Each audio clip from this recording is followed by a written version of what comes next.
you. I will call to order the town board meeting for November 16th, 2022 at 6:30 p.m.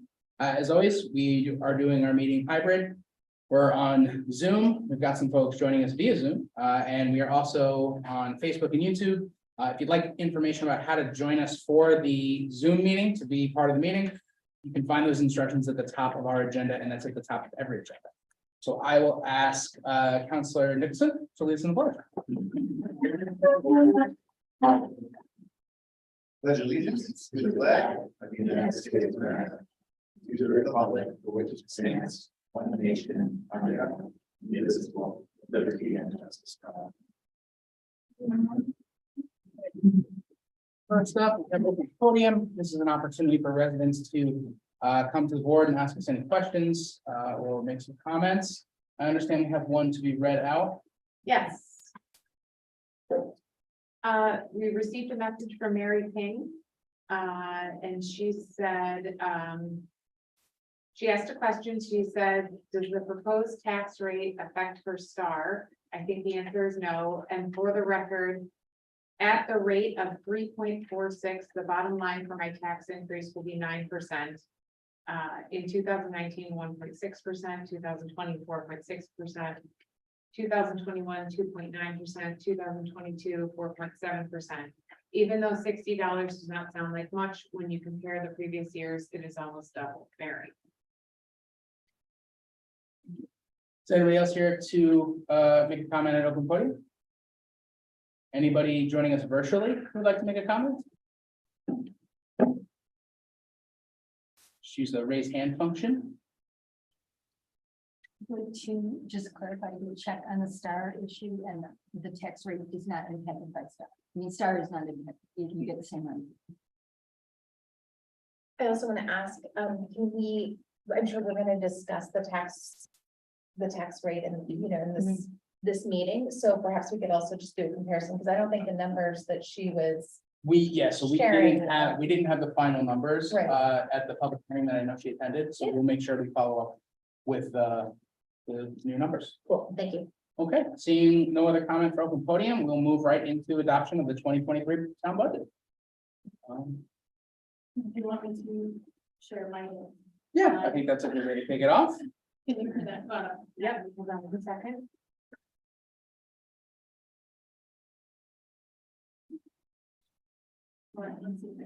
Yeah, that sounds good.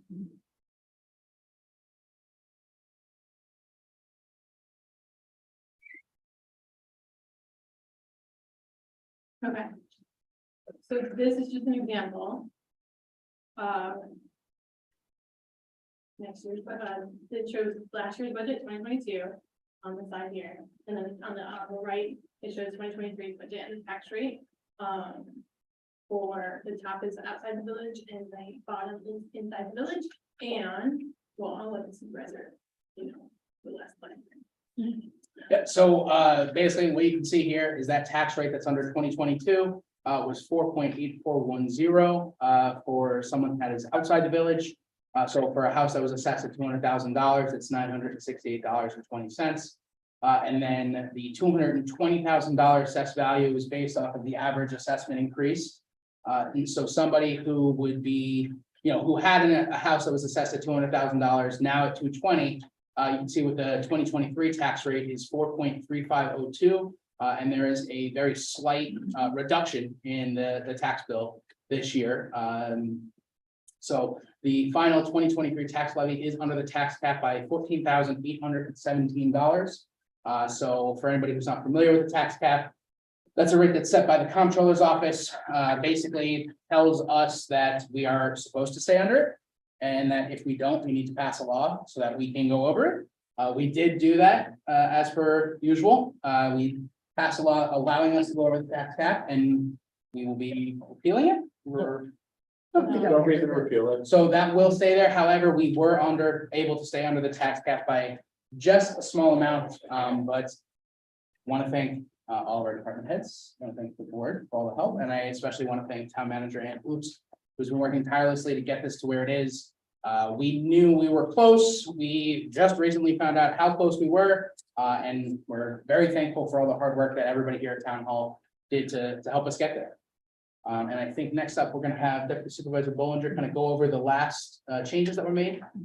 So in order to get to this point, between the last budget, which was what was discussed at the public hearing, and this week, there's an additional $100,000 of American Rescue Plan revenue, which is applied toward the comptroller salary and benefits. The expenditures that are increased are said comptroller for $70,000.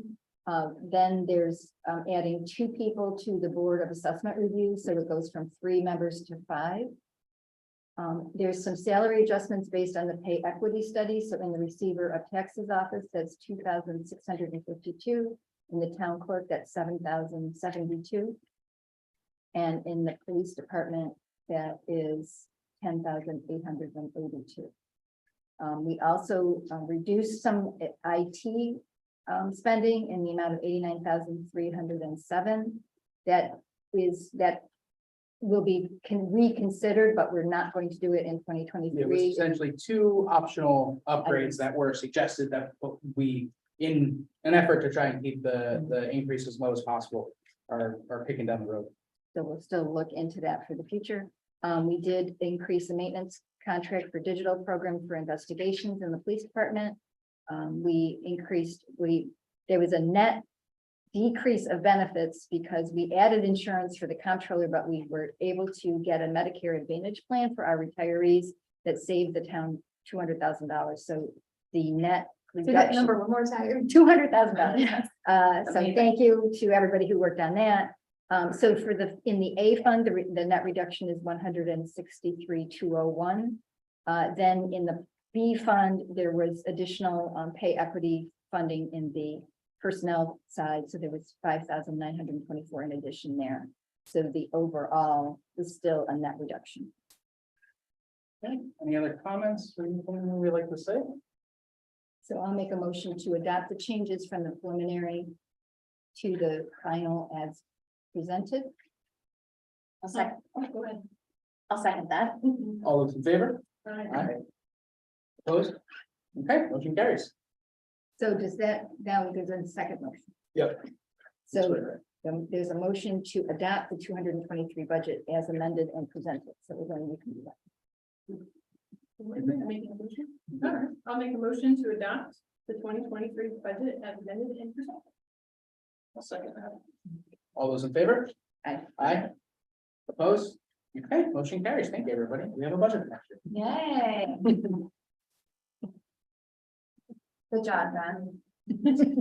Good job, town manager. Good job, Don. Next up, we've got the zone change, the 7 Pines project at 8104, 8108, 8112, and 8116. Manlius Casanova Road from CA and RA to RM. We had quite a bit of discussion across 2 different meetings at a public hearing.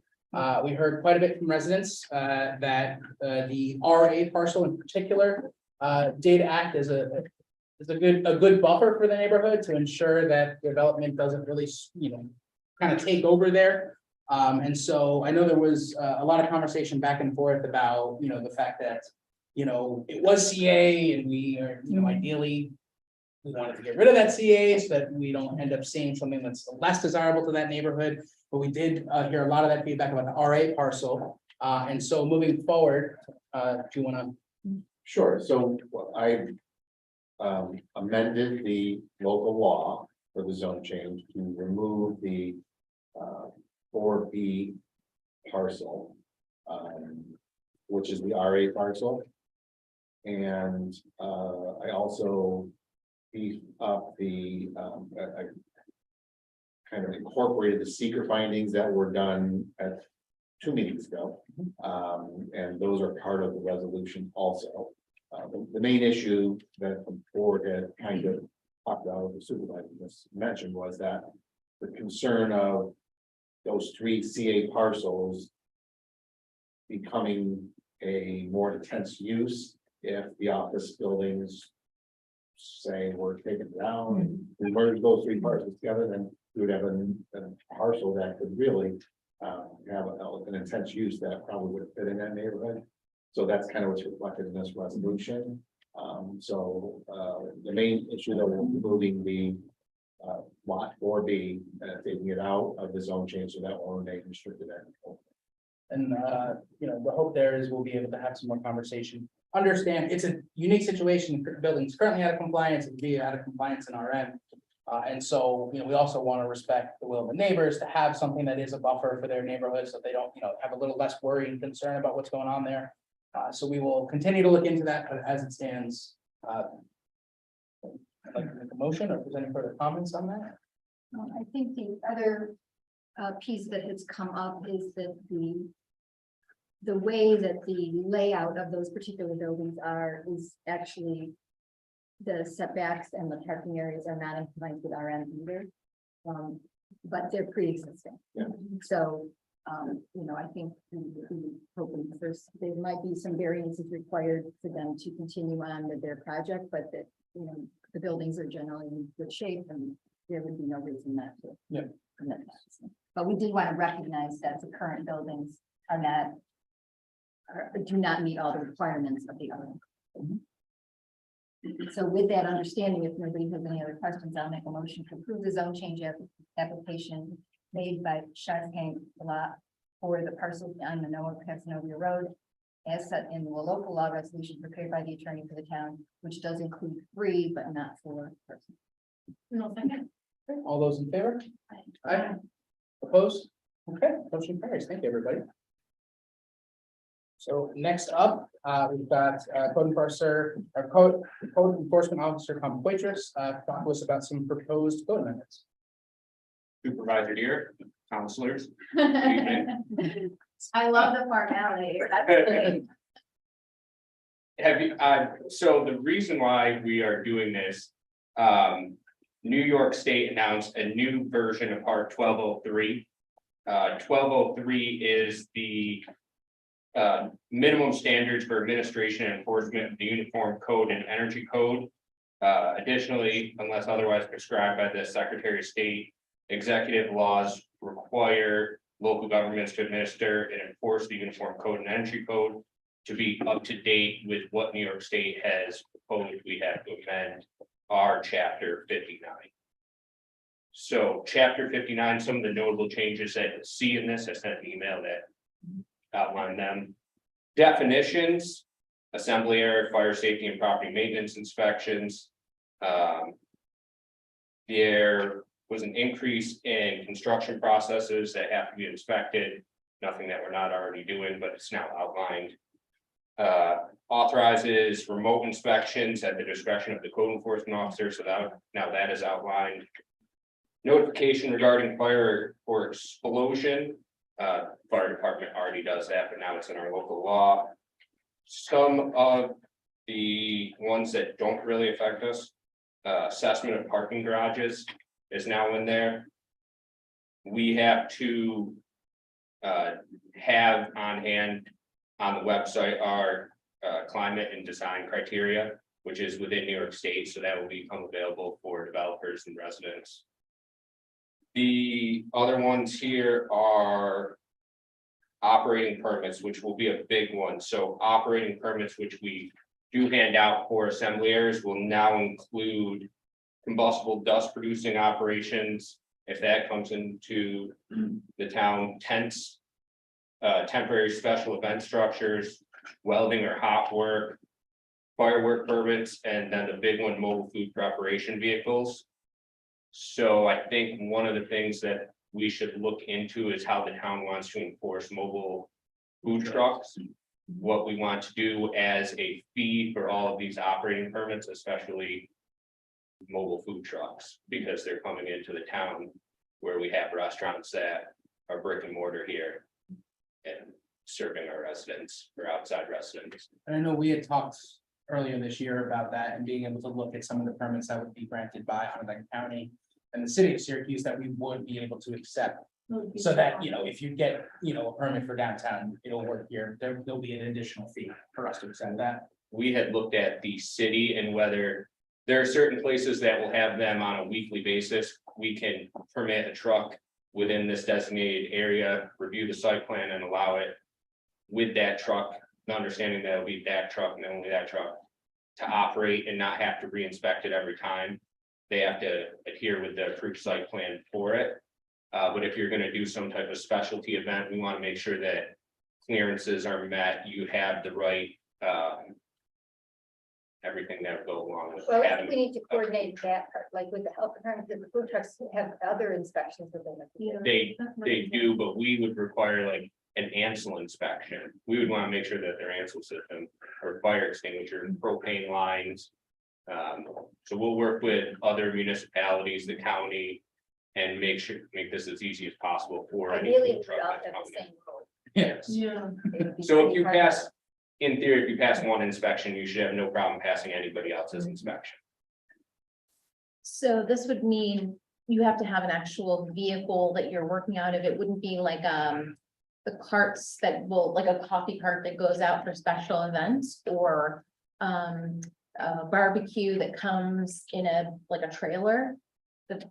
If you're so that would be where the definite, and we can read Yeah. you the definition of a food truck. Yeah, But what the main item is if you're bringing your barbecue food in a food truck, how are you keeping it hot? What are you using to? Definition for a food truck.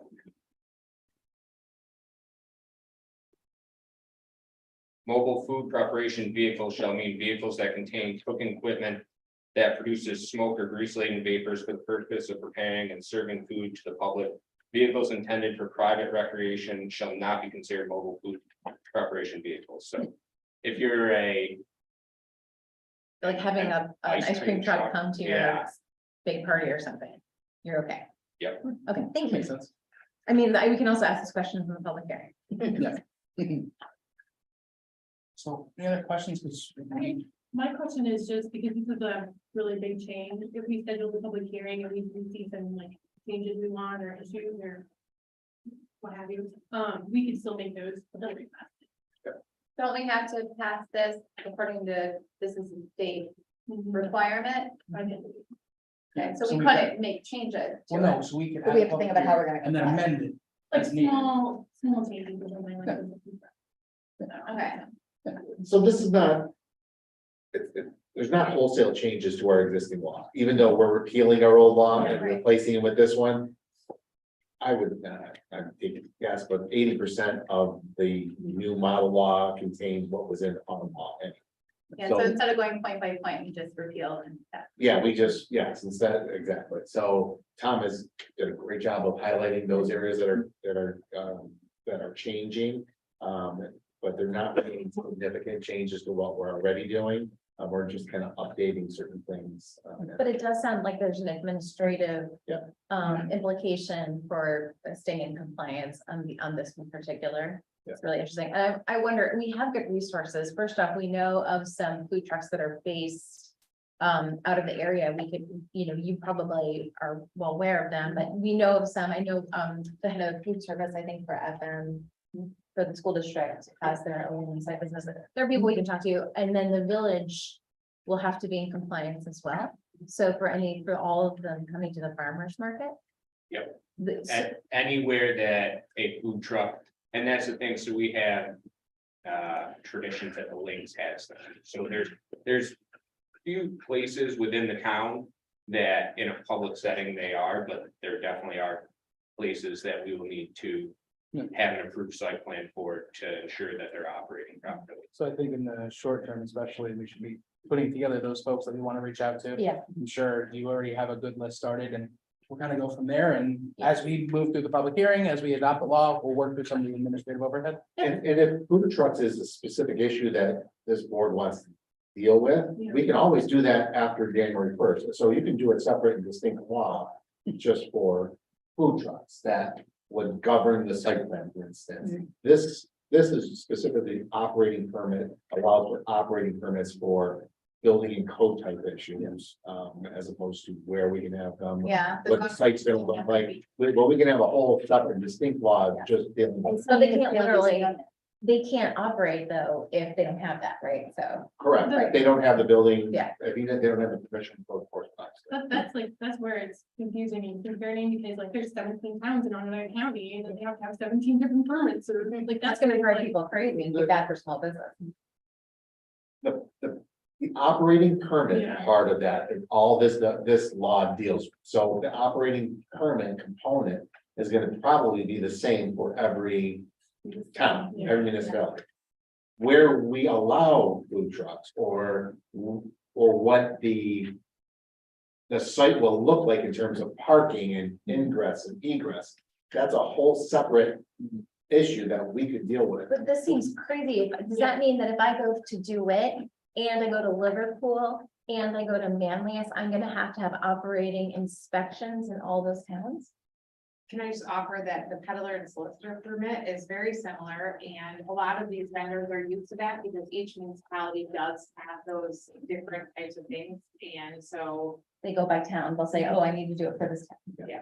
And so what, what would likely happen is, if like we do with peddler and solicitor permits, is we have everything readily available so that they know, okay, I'm in Manlius. These are the rules, here's the application and things like that. But they don't have to have an inspection.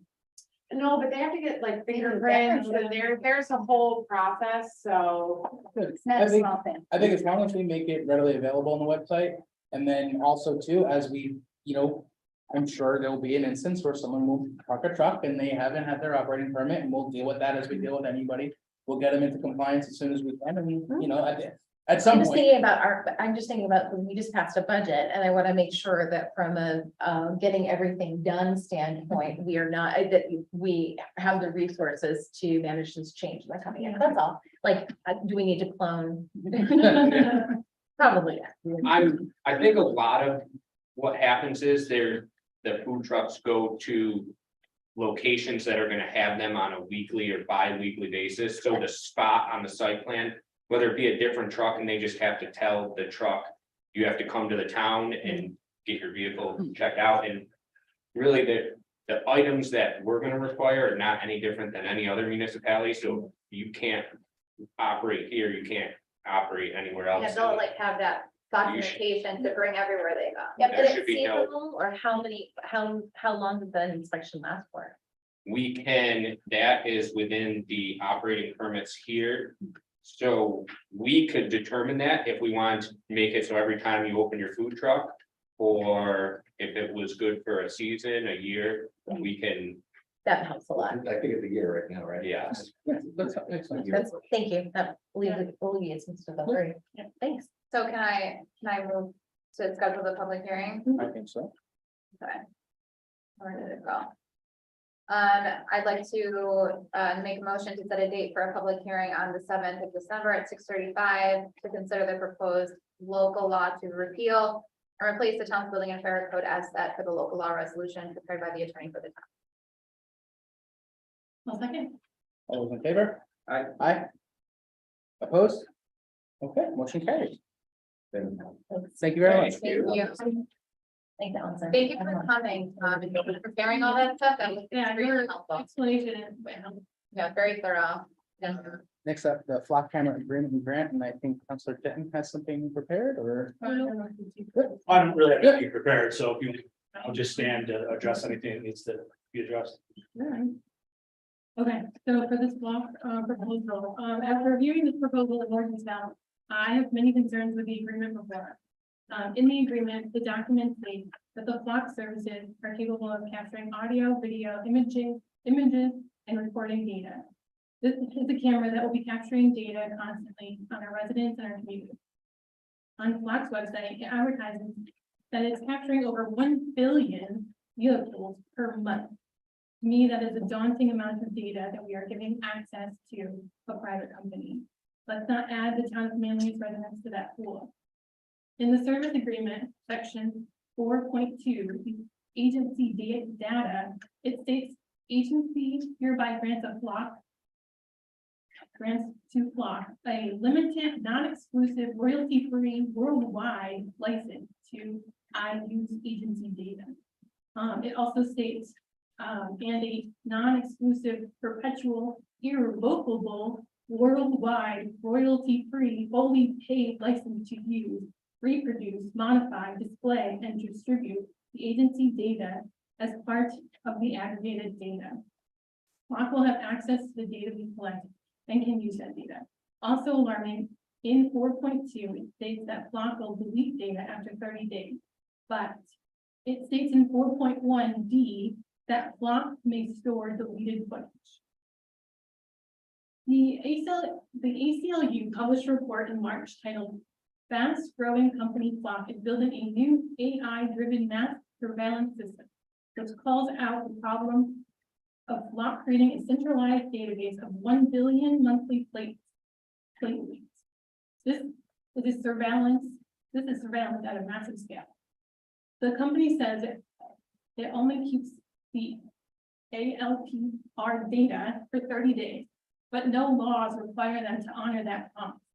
The ability to access a report of all our activities, even if just when we are in public spaces, conveys the power to learn an enormous about our social, political, sexual, medical, and religious lives, undermining our First and Fourth Amendment rights. There have been many court cases about the use of digital age technologies, and I'm sure there will be many more as technology advances at a more rapid rate than our laws can keep up with. But with our current license plate reader technology that we bought new ones in 2021, the cost of $24,250 to taxpayers. It doesn't require us, as far as I understand, it doesn't require us to sign an agreement like this, because on its website, it states the town owns the ALPR data that we collect. The company will never access it, share it with a third party, or sell it. So why are we looking at a different company for this service when the company we currently use offers mobile and static cameras? Since this was brought to us a couple weeks ago, we have heard from residents that are opposed to the type of surveillance system. And we're also surprised to learn that we currently use this technology in our police cars. When reviewing our current license plate reader policy, it looks like we record our record retention policy is based on the New York State Education MU1 schedule, which is 1 year, which is also similar to our body camera policy, which we save the footage for 270 days. So I oppose expanding surveillance of town residents in this capacity. In addition, I ask that we do post our license plate reader policy and any policy that is related to our website for residents to review. If we need to review these policies and if we feel that they should be updated, we should do that next year. Thank you. Thank you. So I would, if anyone's interested, look for a motion to adopt the Flock camera agreement. Okay. Seeing no motion, so we will pass on the Flock camera agreement. Thank you for the conversations. I know we've had a lot of conversations with our residents. And we will push to try to make some of those policies a little bit more out there. And, and I think that the big thing here is to underline the fact that the data that we currently have, we kind of have full dominion over. And the Flock agreement, while it may seem, fairly standard for this type of technology, what I've heard from the board is that they're a little less comfortable with having another third-party company kind of take ownership of that data. So I want to thank everybody for the conversation. Thank you very much, Councilor Denton, for that. Thank you, Chief. Okay, so next up, we have the RPNY Solar 4 LLC pilot agreement. This was sent to us by the Village of Manoa. And so in discussing this with Attorney Protesky, we did notice that this is under the kind of standard OSIDA agreement that I believe is 5,500 per megawatt. And so what I'm going to be doing is I'm going to be reaching back out to Mayor Brazil, just try to find out why that this is under that kind of standard agreement. And so They're only getting 4,000. 4,000. Yeah. So we'll table this for now, and I'll hope to have an answer for it by the next week. Thank you.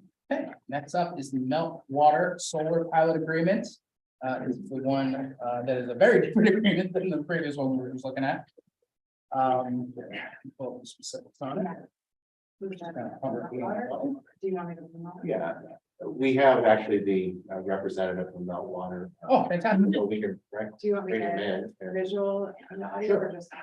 And are you okay with him coming? Yeah, absolutely. Just in case you have any questions that I can't answer, but I think I can give you a summary of the agreements. As you all remember, this board has in the past used the Industrial Development Agency to negotiate its pilots for solar farm in the town of Manlius. At the time, we really didn't have a good handle on what he should look like, and we felt that the IDA had probably better resources to do it. Since then, we have seen several of these projects that we've done on this, and we kind of get a better sense of what the market rate is, I guess. Meltwater called me, I think, a month ago and asked me whether or not the town board would consider doing a pilot directly with them rather than through the IDA. And frankly, the primary reason is because I'm sure the IDA fees are significantly high. And we have done direct ones. Yeah, we previously. have done that. So through discussions with Meltwater, they've agreed to provide a pilot, which would be a 15-year pilot, which is less than the standard IDA pilot of 25 years. It would be 5,500 per megawatt, which is standard for OSIDA that we just discussed. They also agreed to provide a host community agreement to the town with a one-time fee of $95,000 that would be paid upfront to the town. And that is the extent of it. Does anybody have any questions for me about that? Yeah, the time, I remember when we were working with OSIDA, the timelines were between 15 years, we got the time periods made a difference. Obviously, it's a difference in the amount of the payment, Right. but beyond that, it was something related to regulating, or we just remembered that there was a benefit to having a standardized time period. Well, It matched with your financing. frankly, That's right, What that's is right, it? it matched with your financing. yes, but in this case, it's the applicant who's looking for the shorter pilot. So what is a 15-year pilot versus the 25-year pilot? Well, if it's a 15-year pilot, then after 15 years, you're 16, they're gonna be paying full taxes Right. to the town. So more So money. for our purposes, I think a 15-year pilot is actually more beneficial to the town, because then it will be assessed at its full market value. Because and that's- you're- Hi, Good evening, everyone. I'm Jim Geddes with Cypress Creek here on behalf of Meltwater Solar. Is it okay if I interject with a point there? Great. Well, thank you all for your time in reviewing the pilot and host community agreement this evening. We're very excited to continue working with and partnering with the town to push this project forward. Just want to note that the 15-year pilot is, scheduled that way because pilots outside of IDA pilots have to abide by what's called RPTL 487, and RPTL 487 only allows pilots to extend 15 years out in time. To get Okay, one to thank you. extend further than 15 years, you have to go through through an IDA, but an IDA has flexibility, so you can still get a 15-year pilot from an IDA or a 20-year or 25. It just kind of depends. All IDAs do it a little differently, and it tends to also be a bit of a conversation between the applicant and all the different parties on how they want to approach it. I was just trying to understand the incentives on everybody's sides to do it inside the IDA versus outside the IDA, being the host community or not. I'm just thinking that's all. So keep in mind why the IDA can do this, right? And give an exemption or give a pilot for an exempt a solar farm. Under New York state law, the IDA has authority to promote economic development projects. The state legislature in 2017 or 18 has defined a renewable energy facility in New York State as an economic development project, so they can provide a pilot without any agreement of the town unless they deviate from what's called their uniform tax exempt policy, which is, goes back to the last issue we were talking about and trying to figure out why that happened. And the uniform tax exempt policy for a pilot for solar farms in the Onondaga County IDA is a 25-year pilot at $5,500 per megawatt. That's my recollection. So, so they have authority to do it under the IDA statute. We have authority to do it under the real property tax law, section 487. So this is, I mean, really nice benefit, and I know we've had some conversations about what this fund would be used for in addition to the SAM grant we've received. This is a really great opportunity to further look at electrifying some of our fleet and having that money available, especially in a fairly competitive EV market. This is going to be a great opportunity for us to really keep pushing forward with a lot of the goals that we've kind of had for a while now. So. And how much money is it for the community bank? Thank you. And what that money would come at once the project was interconnected? Yeah, once it goes by. We can ask Jim Geddes that question. When is the host community money available? Let's. I didn't. Go ahead. With, so as per the agreement, just reading on, it is noted towards the end of page 1, item number 2 under the agreement. Within 30 days of the project achieving substantial completion, which shall occur when the system is capable of delivering energy for 4 continuous hours. So essentially, to your point, when it's interconnected and actually producing and sending energy to the grid. So once construction's done, and we get a few sunny days, sounds like we get that You one. don't even need sunny days, we're kind of cloudy too. Fair enough, fair enough. Good thing. All right, any other questions, concerns, comments to be made? Okay, so we do need 2 motions. The first, somebody would like to make that motion? Yeah, I'd like to make that motion. I'd like to make a motion to make an exception to the town's previous policy to use the Onondaga County Industrial Development Agency to negotiate the town's pilot agreement for the meltwater solar project on Kirkville Road and any future project the town board deems appropriate. Second. Yeah, all those in favor? I'd like to make a motion to approve the pilot agreement with meltwater solar for the solar project on Kirkville Road as presented and approve the host community agreement as presented and subject to legal review and authorize the supervisor to sign both agreements. Second that one as well. Okay, all those in favor? Aye. Aye.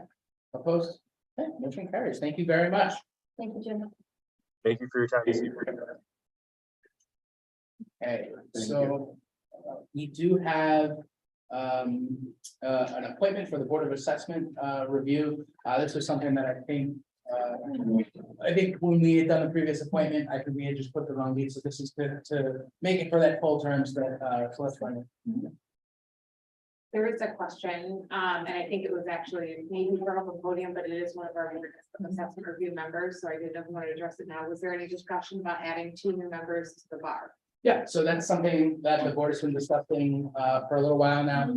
Yeah, this is something that we've seen. The Board of Assessment Review was very busy this time around. And we are hoping to give them the extra support they need with 2 additional members to go through those and give each of those grievances the time it takes to do a full assessment. And this was something that I know I heard from a lot of residents who, are concerned about assessments, that this is an opportunity for them to receive, just 2 more voices at the table, a few more hands to do the research, to compile that information and get that information back to the residents so they can feel a little bit more confident in what's coming out of the Board of Assessment review. And we're able to expand to 5. Yeah. Based on our current law as well, so. So in this case, the motion before the board is not about that, though. Yeah. It's to simply extend, so the motion to appoint Celeste Griner to the Board of Assessment Review for a term ending September 30th, 2025. When we appointed her the first time, we used the wrong number of years, so it is correct. Yeah, so it's very confusing, so you have 3 board members, people without a year, it's 5 years. Yeah. So with 5 members. It would make sense again. More sense. It'd be like all the other boards, yeah. All the others. Full clear. Sure, I'll make a motion to appoint Celeste Career to the Board of Assessment Review for a term ending September 30th, 2025. I'll second. Okay, all those in favor? Aye. Aye. Opposed? Okay, motion carries. And before we move on to, so we'll have two board. Openings, yes. Opening, and then when we appoint those, they'll stagger. We'll stagger. Yeah, we'll stagger. And then also we have a planning board member. Opening. Planning board opening. For next year, 7-year term, and then we have a zoning board of appeals opening. That's a 5-year term. Yeah, and have you posted those yet to the They- website? On our website, and we'll be post, I'll make sure the bar ones are up as well, waiting for tonight. And I'll get all of those up on our website by tomorrow in our new section. Will be right in the front. Fantastic. So we have our description, we have the description. Yeah, We- yeah, I almost did it in October because I thought we had someone coming on. And then I was like, oh, then you have to do so. So I'm all ready, I just push that. So just for informational purposes, so we are, every January, we can appoint new people. And we do interview those, so if anybody is interested, go to our website, upload your resume, say you're interested.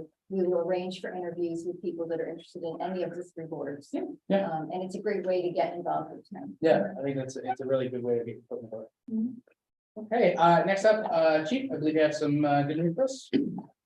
Yes, so as you know, as the board knows, we currently have 4 vacancies in the police department, and as explained to the police committee, and I think on multiple occasions to the board, our pool of possible candidates has become very, very shallow.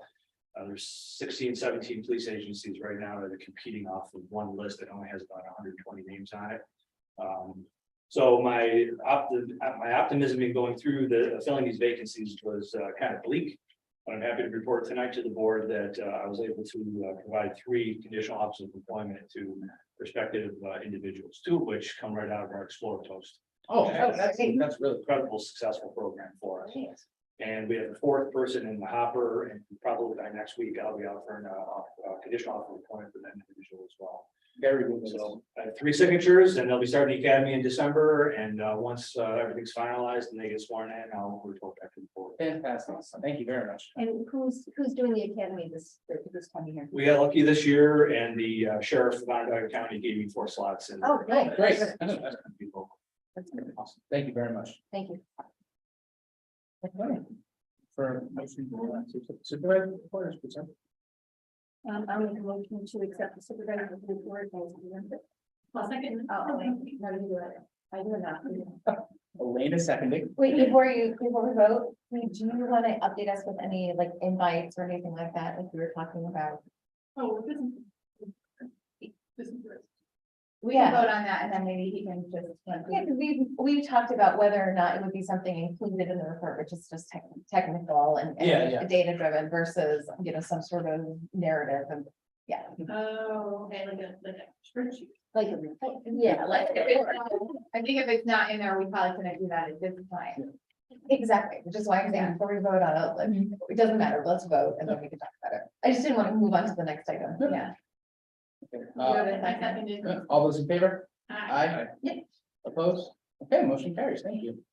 I don't remember. Or anything. I apologize. It's okay. There was something that, what we discussed was just that. so for example, Yeah. the farmland protection meeting is Thursday, and I'm going on behalf of the board. Tomorrow? And then there's been something next week that we also got invited to, we didn't decide. Was that brownfields or? Yeah, That was taken. No, that was the webinar this morning, but we don't have any brownfields, so I didn't go to that. so so the thing that Sarah mentioned is a farmland development, Farmland protection. So Sarah's gonna go, so we can figure out all the ways that we can help protect our farmland here in town Manlius. And Elena also. Fantastic, thank you. So yeah, any invitations you receive, just, I think just quickly reviewing them during the board Yeah. meeting and then assigning who will go. would be Yeah, that sounds great. good. And then we can all add it to our calendars and it would be helpful. If you get anything in between now and the next meeting, because we have a few weeks, you could have Susie email us. Yeah, or absolutely. email us. Because I think probably there's a lot of holiday parties coming up that we want to make sure someone from the town represents the board. It's good too. to be a part of the community event. Yeah, Thanks I so think much. I have one of those invitations on my desk right now.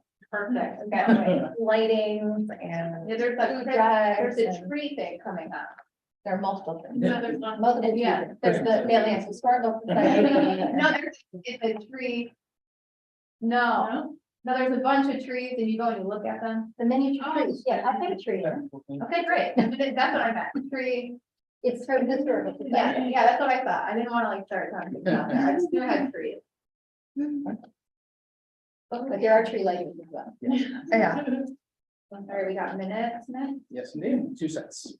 I'd like to make a motion, to approve the minutes, from October twenty-sixth and 2026. 2022. One second. Okay, all those in favor? Aye. Opposed?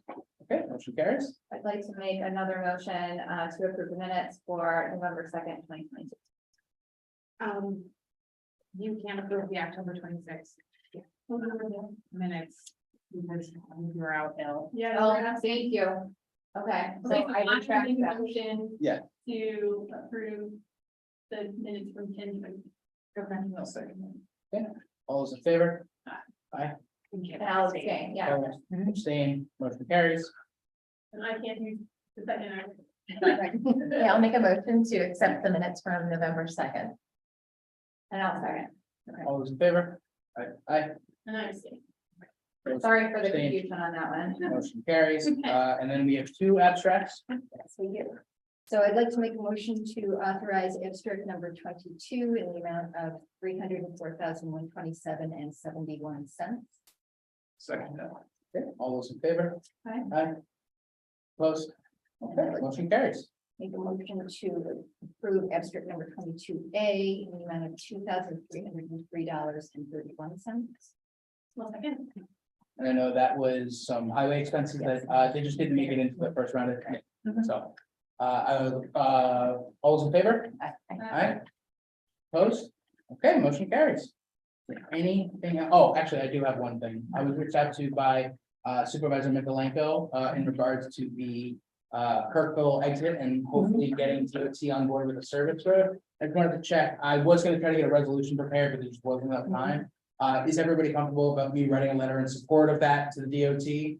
I know he's doing a great push. He's got ESM signing on and a few other folks. What is the board in favor of that? But questions about the whole effort, he's also part of this. And this is completely separate. I just wanted to confirm that. Absolutely.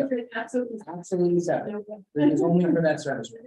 Okay, And Caitlin passed around a funding source for highway money that's matching money that might help that. So Oh. make that link in your letter. to Yeah, him. yes, that's the transportation. fund Yeah. that I Yeah. shared. yeah, that Because sounds it great. reduces pollution and it would reduce pollution from. Yeah. Yeah. Did you just send that email today? I did. Okay. I sent it a couple weeks ago to, I think at least a few of us, but I recirculated that. So I will get that over there. Include that, and that might be another resource that they can put Yeah. together for the package. Absolutely. Okay, so I would look for a motion to adjourn. So moved. Second. All those in favor? Aye. Opposed? Okay, motion carries. Thank you very much.